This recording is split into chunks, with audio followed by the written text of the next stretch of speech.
Hi, this is Raj, your host, Unleashing Talent. And today's topic is all about take action now. Now, why do I say take action now? You see, this is the topic that's going to touch each one of you. And let me tell you why it is going to touch you. And maybe some of you would change your life from this moment onwards. Now, here's what, listen to me. I'm giving you a brief idea of what it is and what I want to tell you. Now, I am sure many of you would agree, if not all, that we want to do many things in life, but we are just not able to make it happen, right? So some of you are thinking of taking decisions on taking care of your health in a much better way. You want to get up early in the morning, but you're not able to do that. You want to go to the gym, you're not able to do that. You want to go for a walk, you're not going to do that. And you want to study something, but you're thinking you're not getting time. You are a student and you have been thinking what to do, what not to do. Should I go in for engineering, medical, my dreams, the kind of life I want to do, and the point I'm making, and same is the situation with housewives. They are always thinking about doing something extra, going extra mile, but they just don't get time to do it. But whenever they have time, they feel, yes, I want to do something in my life too. What is it that I can do? And same thing happens when you're working in a corporate, in a very big position, maybe vice president or senior vice president, and whenever you get time, you sit and you think, all right, I wanted to go to that orphanage. You know what? I wanted to help poor people. I wanted to help someone. I want to do something good, something that gives me satisfaction. Also, let me give you a very, very, big example from my experience. I have come across many senior leaders who have had great ideas, but they were not able to present their ideas. So, our ability to think is immense. It is complex, and it is a part of what we want to do. It is the inherent talent and potential that we all have that triggers these kind of thoughts of you wanted to do something, right? That means the spark is still there. That means the desire is still there. And so the next question is, why are we not able to take one step? And I'm telling you, it is so much of ideas and thinking that goes on within each one of us towards doing better in life, doing something meaningful in life, doing something purposeful in life, be it related to the community or society or to the family or friends or job or career. There are too many ideas we have in mind. And remember, every idea is important. But the question is, we are not able to take that first step. Now, that's what the topic is all about. Initially, I said, take action now, right? So, do not start thinking for a very long time if you have to do exercise, if you have to go out for walking, or if you have to visit a friend, or if you want to take some decision for making you feel happy. Imagine someone has so many ideas, so many thinking for 3 months, 4 months, 1 year, 2 years. Sometimes I have come across people who've been thinking about doing something for ages, and after 20 years has passed, the person would come and say, hey, you know what, I wanted to do this when I was in a college. I wanted to do this when I was in a school, but you know what, I have a family now, I have a lot of responsibilities. I have a husband and I have a wife, I have brothers, I have responsibilities, I have children, I have to get them educated, I have to continue to earn. You know what, the second part of this discussion is, the number of ideas you have, you have more excuses to give to people. You always have a reason not to do it. So you kind of bring that reason before you either say, no, walking, let's do it tomorrow, I'm not feeling well today. Giving some great ideas to my boss. No. I don't know how my boss would think about it. I want to become a doctor, will I? I want to become an engineer, will I? I want to go to America. I want to take some decision. Should I? Should not. I'm not saying all of us are like that. All of us, many of us have achieved in life. But every time you achieve something and when you reach the next stage, you again have the same feeling of, I wanted to do something, or I want to do something, but I'm not able to take. Now, the fourth thing, let me tell you, third thing. The third important aspect is the amount of thinking you do. If you do 20-30% of that will be an amazing accomplishment. Now, let me tell you, the achievement and motivation, what's the difference between the two? In my mind, I'm very clear that when you take the first step and you accomplish it, it could be as simple as getting up early in the morning, going out for a walk for 10-20 minutes and coming back, and then you will feel, wow, I did that. So doing something that you were thinking of doing is an accomplishment, right? And that accomplishment is the motivation for you to do more and more and more. So accomplishment and achievement are two sides of a coin. The more you get motivated, the more you achieve. The more you achieve, the more you become motivated. So when I say take action now, what I mean to say is, when you have an idea, write that idea down and decide what is the action that you're going to take, and take that action now. Do not wait. And you're doing that action for your development, for your growth, to thrive. And so the only thing that can stop is yourself. Nobody else can stop you. And when you start making smaller decisions, now these decisions could be for your well-being, which is for yourself, your happiness, your health, your spiritualism, your pastime, things like that, something. And I think the first thing you should focus is your health. That's very, very important. And I tell you, I was talking to my friend a couple of days back, and he was under stress, and I told him that, why don't you get up early in the morning and just go out for a walk, and just walk for 45 minutes. Do not think. And I tell you, when you're stressed, the first thing you would stop taking care of yourself. And that's the time when you have to take care of yourself. If you're stressed, just get up, go out, take a walk, do some exercise. When you do physical exercises, you take charge of yourself. And so, coming back to the discussion of take action now, I can continue to speak for hours and hours on this topic. This is very, very dear to me, but I'm just stopping it for the sake of podcast, not to be very, very long for you. I would urge all of you who have been thinking. Now, let me ask you a question, or rather, let me suggest to you that sit down and think of 3 things that you have been wanting to do, but you have not been able to do. Write down the first thing, the second thing, and the third thing.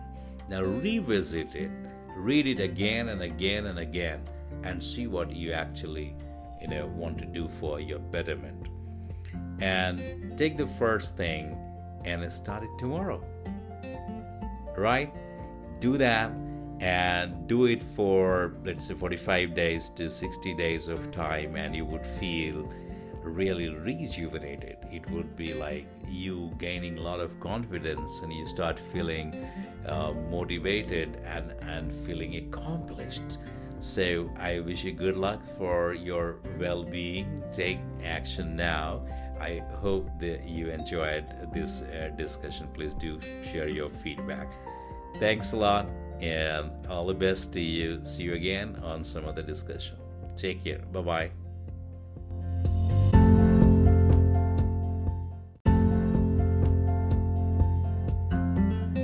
Hi, this is Siraj, your host, Unleashing Talent, and today's topic is how to lead virtual team. And all of us know that the situation today is because of the pandemic. A lot of people are working from home, and managers and leaders have the responsibility towards their team, towards their organization, and at the same time bring forth the best out of their team. So I'm here to give you some tips that might be helpful to you if you are managing teams virtually.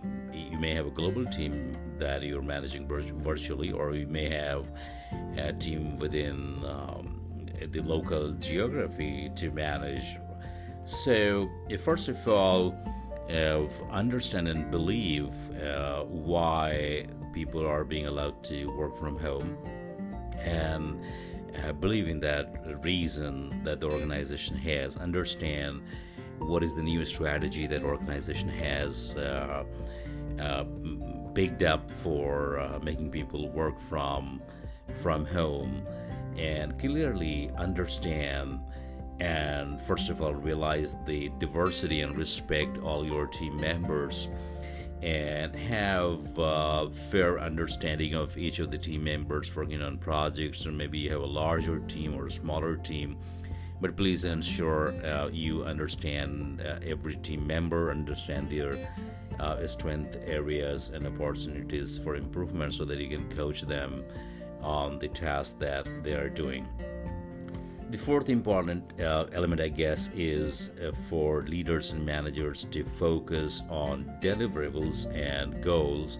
The KPI is what you may call, and just not focus on people or persons, or do not get into a bias, a trap, or in a situation where you start believing they're not working, or someone is working, someone is not working. So it's very important for leaders and managers to focus on the goals and the deliverables, and talk to the people with respect to how they're working on your project, rather than how they look and how you feel they are. The fifth important element is understanding that people are a bunch of emotions, and you're dealing with emotions. And looking at the time that we are living in today, there may be different situations in each of the team members, right? So that's very important. The next one, very important, is you need to trust your team, right? That's very important, and people should feel that you trust them. So you have to exhibit and demonstrate behaviors that would make them feel you actually trust them.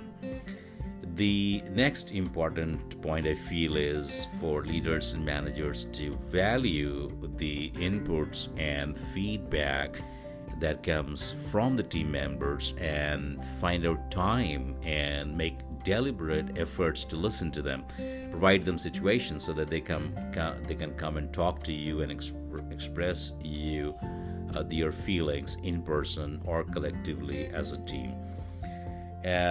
Next one I feel very important is the stay tuned with the team, and that is like, the team and you should be very, very cohesive, and both of you feel that you are in tune, so you know what they're doing, they know what you're expecting, and it's like one team.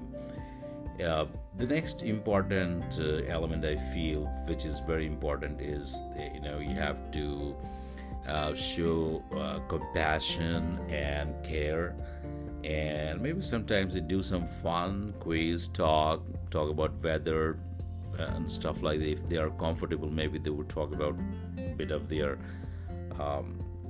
situation. and support them with coaching that they require on the job that they are on. You might feel it, nobody needs the coaching, but remember, people are different and they're working on different tasks and they might need your support. And understand the time zones. That's very important. If you have a global team, you need to understand the time zones that they are in. I remember I was doing a session India time 7 p.m. and I had someone from Japan, and I was doing this program for young talent, and suddenly I said to the boy from Japan, "Hey, come on, wake up."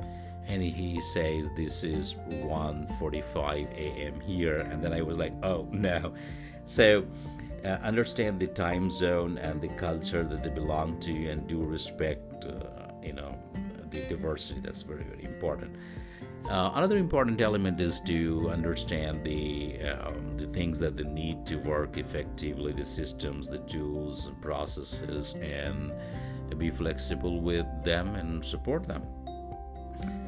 Also have regular team meeting, and also meetings with each of the individuals, and more important, listen to them. So when I have seen, when leaders and managers get into a team, they have a feeling that they are the center point. Well, that's not true, and that's not what you should do as a leader or manager. You need to give opportunity to your people to talk more, and you need to listen to them. So your meeting is listen to them, and of course tell them what you want to tell them, or if you want to share any agenda and things like that, but do consider their perspective. And don't push them too much so that they get into working extra hours and stress them. And if that is happening, then immediately get on to the ground and start coaching the individuals so that they come back on the track and do not struggle. Don't make them feel insecure, and you should also not feel insecure for any reason. And very, very important thing now is to be aligned with organizational goals and strategies, and with your senior leaders and your functional and business leaders, and try and get information from them what is important for your team, and that way you should be able to help your team. And last but not the least, don't forget to wish them on occasions like anniversary, birthdays and stuff like that. And a pat on the back is very important. Congratulate them for the good job that they do, and reward them. So I think these are 14-15 points that I gathered over the last 20 years that I feel very, very important virtually. Remember, we've been working virtually in multinational organizations for a very long time, but due to the pandemic, in many countries, including India, especially India, a lot of people are working virtually first time, the leader as well as the employees. So I wish you all successes in leading your team virtually. Hope you like this small talk on managing team virtually for business performance. Thanks a lot for your time. Truly appreciate. Hope to see you on our another podcast. Bye-bye.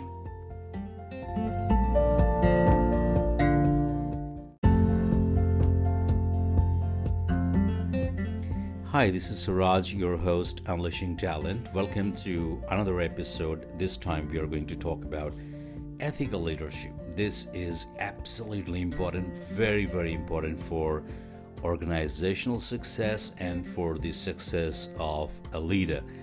So I would start this by asking you a question.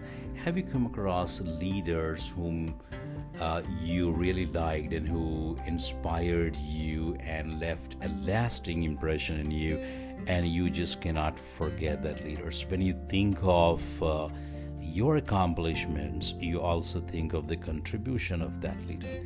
You remember that leader because of his behaviors and his practices and his fairness in his dealing with you, with the team, with business, and his dealing all across. That leadership is ethical leadership in my view. So what is ethical leadership? And when I say this, I meant beyond integrity and honesty. So if the integrity is the issue and honesty is the issue, there is absolutely no compromise and there is no place for such leaders. While we know the fact that unethical leadership and dishonest leaders are in practice, we are not. But not everyone is like that. So it is required more now for leaders to be ethical for the sake of the nation, for the sake of the organization, and for the sake of the team and the people. This is required now more than ever before in this changing world. And I think if I take a step out of the corporate world, I think we as a nation need ethical leaders, and that is how our nation can flourish. And same is the situation with the family, with the organization. We need ethical leaders who can build sustainable business, sustainable culture, and a very value-based organization where everyone feels valued. So also I want you to look at the cost of not being ethical in leadership practices. What happens if you have unethical leaders in the organization and the cost could be devastating. It could impact the overall organizational culture, impacting the organizational growth, and impacting the organizational revenue and the culture and whatnot. Another important element I want to highlight based on my experience and my discussion with senior leaders over the last 20 years is the intent and the motive are the two key elements.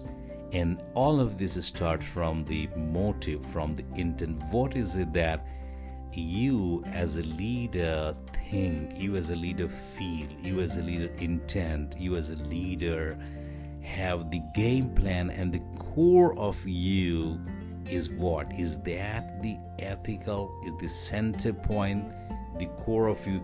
That is very, very important, because if the motive is not correct, if the intentions are not correct, then the practices may be impacted and it might show on the behaviors. I would also like to talk a little bit about bias traps. I would, if I may say that, in its leadership trap, I would say. So it could be the diversity, the way you look at that as a leader, the experiences that you give to the people in an organization, and it could be the leader feeling insecurity, and because of that might get into unethical leadership practices. It could also be under pressure, or maybe because of the habits or something that the individual does in the past and becomes smarter to do the wrong thing again. It could be a value conflict, it could be the integrity issues, or maybe unknowingly spreading the wrong messages, and maybe the favoritism. That is something people talk a lot at the time of performance review in every organization, that the promotions did not happen because of, for some people, because of the favoritism. So maybe the leader is not at the fault, but this is how people perceive. So the thing that we have to understand, it is not that you are being ethical and you are being questioned. It is about how and what actions you take for people to get that confidence in you and the system and the process, and so on and so forth. It could be also ignoring people, it could be avoiding people, it could be looking down upon people, and it's not the way you perceive it, is the way the people perceive it. Is you might get into a trade-offs, or maybe overlooking some of the unethical practices in the organization as leader. That is also not acceptable. Remember, one day you will be caught, today or tomorrow, and I have seen many people being asked to leave because of the unethical leadership practices, and that happens in every organization. So That's not the area for leaders to get in. Leaders have the responsibility towards the organization and towards themselves. And so the core ethical values around ethical leadership is very, very important for us to understand. The being a role model, it is something about inspiring others. It is something about creating that conducive culture for people, and it is about building trust in the organization. It is about taking responsibility as a leader, being accountable as a leader, and maintaining and kind of impressionistic disciplines. That means you are leaving impression on others, and others are learning through your behaviors and the way you carry yourself. So some of these characteristics of ethical leadership are something that you might like to consider, inculcate, or behave or practice, or maybe if you're do it more and more. So lead by example, be the role model, respect, trust, do justice, inspire people, spread positive emotions, and you foster open communications, and you practice participative leadership, and you take responsibilities for the team failures. And those are some of the things that I could think of. You could read books and watch some YouTube videos to gather more information. So what I'm going to tell you now is, do not just feel that you are doing an ethical leadership and it's over. No. What I'm trying to tell you is that build the ethical leadership as a value within the organization. It's not about just integrity and honesty part of it. It is about building that culture. So what are some of the benefits of developing ethical organization or ethical leadership? The number one, I think, is the cohesiveness of the team, the trust. That's the key and the center point. It builds organizational culture that is sustainable, organization that sustains in all ups and downs.